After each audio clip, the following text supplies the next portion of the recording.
Sinalubong namin ni Kumari ang bagong taon at nagpaputok kami pareho. Sumulat po ako sa inyo, Kuya Junjun, para ibahagi ko ang kwento ko sa page nyo tungkol sa nangyari sa amin ng kumare ko noong huling bagong taon dahil hindi nakauwi ang asawa niya dahil hindi pumasok ang kapalitan niya sa trabaho.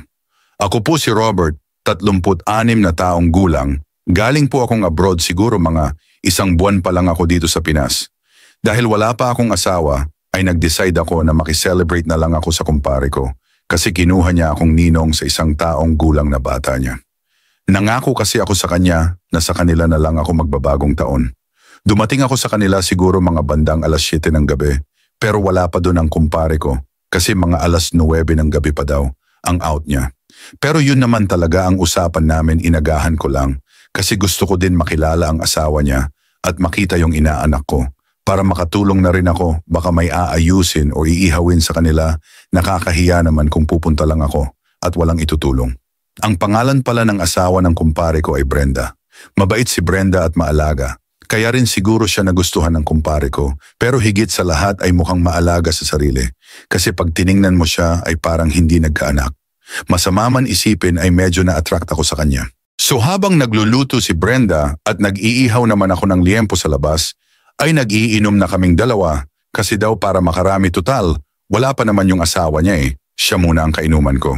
Hindi ko akalain na veterano na pala sa inuman tong si Brenda kasi kung titignan mo siya ay parang napakahinhin niya.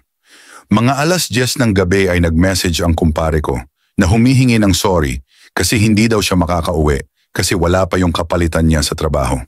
Hindi ko nasabi ko na nag-iinom na kami ng asawa niya. Sinabi ko na lang na, sayang naman kasi uuwi na ako ng province kinabukasan. Todo hingi ng pasensya ang kumpare ko, lingid sa kaalaman niya ay nakakarami na kami ng inom ni Brenda at iba na ang bonding namin. Tapos noon ay diretso na ang inom namin, pero mga bandang 11:00 ng gabi ay nagpaalam si Brenda na papasok muna siya sa kwarto kasi papatulugin niya lang ang anak niya. Nung malapit na mag 12:00 ay medyo may tama na ako. Nung pumutok na ang bagong taon ay babatiin ko sana si Brenda kaya kinatok ko siya sa kwarto nila at nagpapatulog ng bata. Nagulat ako pag silip ko ay nakapantulog na si Brenda at mapapa-wow ka na lang, grabe pala ang katawan ni Brenda. Akala mo nang aakit. Pero naisip ko na umuwi na lang ako. Naupo ako sa kama nila at nagpaalam na ako sa baby at nung magpapaalam na ako kay Brenda ay nadulas ako sa pagkakaupo ay napakapit ako kay Brenda at nagkalapit ang mukha namin at hindi ko alam pumasok sa isip ko ay bigla ko siya hinalikan at dahil sa kalasingan siguro ay parang nadala na rin si Brenda. Hiniga ko siya sa kama at habang nagkakaputukan sa labas ay nagpapaputok din kami ni Brenda sa kwarto nila.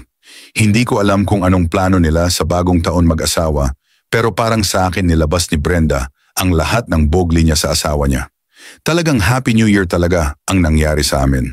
Hindi na ako nagtataka kung bakit nagustuhan ng kumpare ko si Brenda. Dahil bukod sa maalaga na ay grabe pa sa kama.